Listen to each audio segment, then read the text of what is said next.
du Fils et du Saint-Esprit. Amen. Bien-aimés dans le Christ, nous sommes aujourd'hui dimanche 6 septembre. La parole de Dieu que notre Mère Église nous propose est extraite de l'évangile de Matthieu chapitre 18, versets 15 à 20.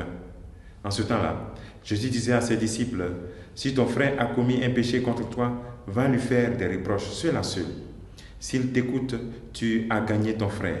S'il ne t'écoute pas, prends en plus avec toi un ou deux personnes, afin que toute l'affaire soit réglée sur la parole de 2 ou de 3 témoins. S'il refuse de les écouter, dis-le à l'assemblée de l'Église. S'il refuse encore d'écouter l'Église, considère-le comme un païen et un publicain.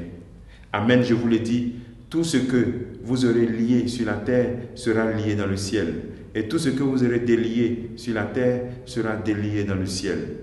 Et pareillement, amen, je vous le dis, si 2 d'entre vous sur la terre se mettent d'accord pour demander quoi que ce soit, ils l'obtiendront au nom de mon Père qui est aux cieux. En effet, quand 2 ou 3 sont réunis en mon nom, je suis là, au milieu d'eux. Acclamons la parole de Dieu. Louange à toi, Seigneur Jésus. Quand 2 ou 3 sont réunis en mon nom, je suis là, au milieu d'eux. Nous sommes dans le chapitre 18 de l'évangile de Matthieu qui nous présente un peu ce discours de la vie communautaire.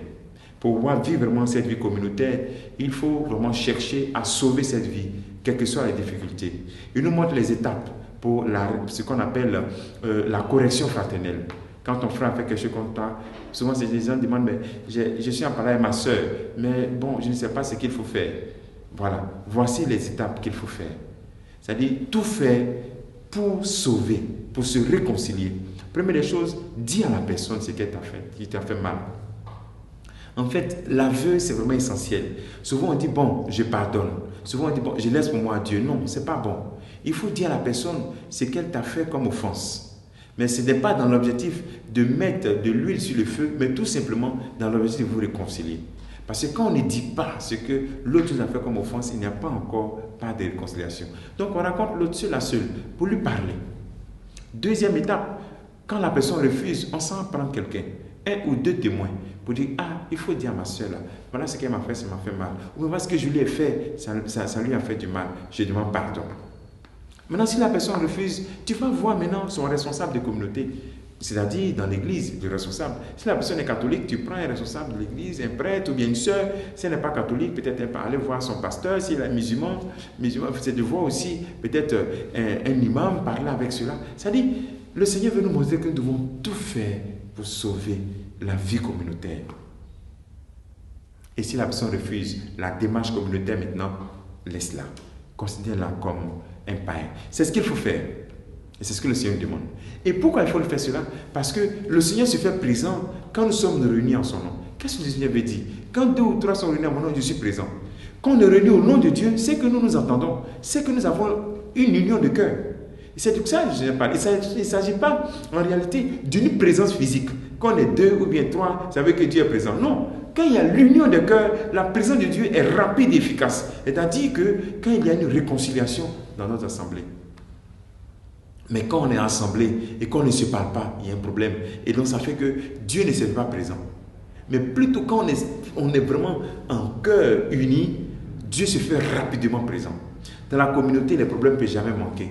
Mais nous devons savoir que quand les problèmes sont là, il faut chercher rapidement à nous réconcilier. Se réunir au nom de Dieu, c'est se réconcilier. C'est la condition pour que sa présence soit efficace.